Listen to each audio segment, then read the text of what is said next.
tonight on Sunday Night Primetime. San Francisco looks for their first sweep of Seattle since 2011. Can the Seahawks avoid the broom?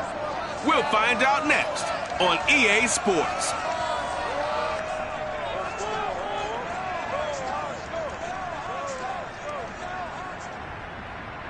It is a sound like no other when they raise that 12th man flag here in Seattle. We just heard it, and that means it's time for football at CenturyLink Field. This crowd, as we've come to expect in recent years, as loud as any in the NFL, and they get even louder when their Seahawks are introduced.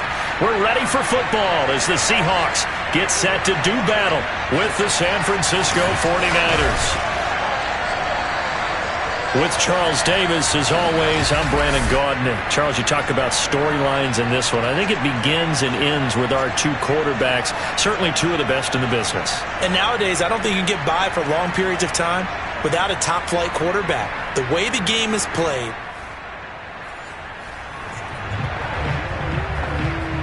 So now this offense will take over, and they will have the football at their own 20-yard line.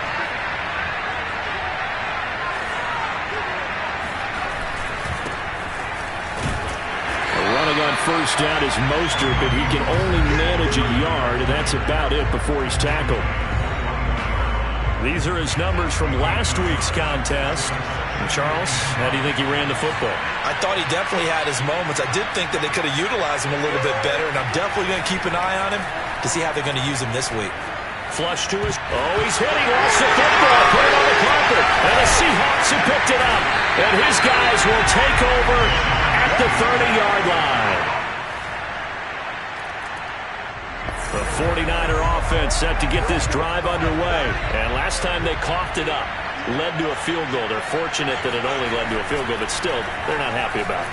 Could you sense the relief, though, when they only give up the field goal and they were able to trot back out on the field and start this drive? A little more pep in their step because they didn't cost their team a touchdown, but they know they've got to do it a lot better than they did on the last possession. The coach will just be relieved, though, if they recoup with a score here, right? I think the coach will be ecstatic to see them pick themselves back up and now take it downfield, punch in the end zone without turning it over. Not much room here as he only gets it to about the 30. Call it a gain of a yard, and it's going to bring up 3rd and 5.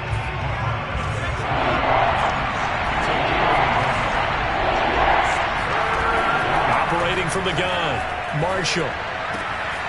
Got his man. It's the veteran Landry. And he is finally out of bounds, but he gets all the way down right around the 20. For as big and strong as some of these guys are, especially when you see them in full pads, it is sometimes hard to appreciate how truly fast they can move. That was incredible. And sometimes you see big plays develop on a route like this, a slant route, and the object, very simple. Get the ball to your receiver in stride. This one was right on the money. He didn't miss a beat, and then it's off to the races, and there he goes.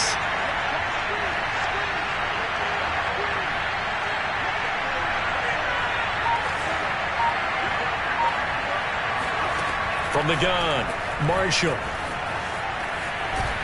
And he will not get away. He's sacked back around the 3-yard line. Bobby Wagner, multiple times an All-Pro, in there to drop him for a loss. So they're backed up to the 3-yard line, 2nd and goal.